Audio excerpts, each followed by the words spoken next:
And with us now is Stefanie Nagid. She is the Passive Parks Program Manager, and we're very excited to talk with you about a grand opening of the Nature Trail at the Crystal Lake Park on Ladies Island. Stefanie, welcome, and tell us about what happened on January 23rd. Sure, thanks for having me. So Crystal Lake Park was a concept started back in 2005 with one of the first land purchases. And so over a number of years, probably a half dozen properties were purchased for the park and to incorporate the full 25 acres around the lake, including the lake. And since 2015, the park has been in planning and construction phases. So phase 1 and 2 were the renovations to the Butler building and the boardwalk and pier leading out to the lake from the building. And then phase 3 was the trail around the lake, which we just completed and had our grand opening for. Right, and the trail sounds absolutely spectacular. I mean, is it like a boardwalk around the lake and so much to see? It's so scenic. Yes, so the boardwalk is on the eastern half of the property through the wetlands.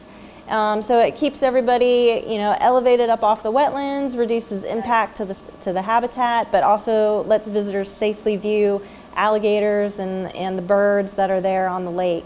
And then the western half of the trail is just an earthen path because it's in the upland area of the property. So you get to stroll through pine trees, some live oaks, and then also see a lot of birds like anhingas and cormorants that swim and roost along the shoreline.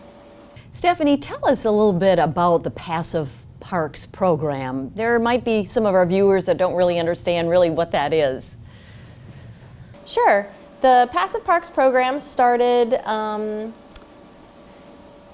probably 4 years ago in a concept, and then I was hired in March 2018 to be the Passive Parks Manager.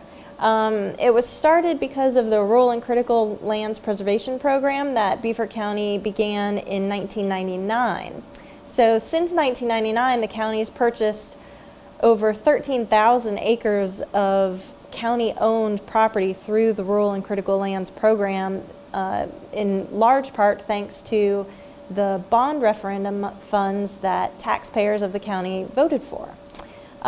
So those county-owned properties now are being opened to the public. So the public can go and take a hike through the woods and bird watch or nature watch, and just really enjoy nature in a more intimate setting. And so Stefanie, I know there's some parks that are under construction. You want to share with us what those are and where they are? Yes. Fort Fremont Preserve is one of our passive parks on St. Helena Island on Lands End Road. It's been open to the public for quite some time, but we are currently closed because it's under construction for a beautiful interpretive center. The Friends of Fort Fremont are going to be out there manning the interpretive center and providing historic tours of the fort. We also have Widgeon Point Preserve, which is under construction, and that is going to be a new park that's open to the public. That was not previously. And it will have a parking area, restrooms, a bird blind, a barn for wedding rentals. And we're really looking forward to having that one open and getting people out to see the natural area there on the Broad River Sound there. Thank you so much, Stefanie Nagid with the Passive Parks Program in Beaufort. Thank you for being our guest, and we'll go out and see what these beautiful parks have to offer. Thanks, Stefanie. Stephanie.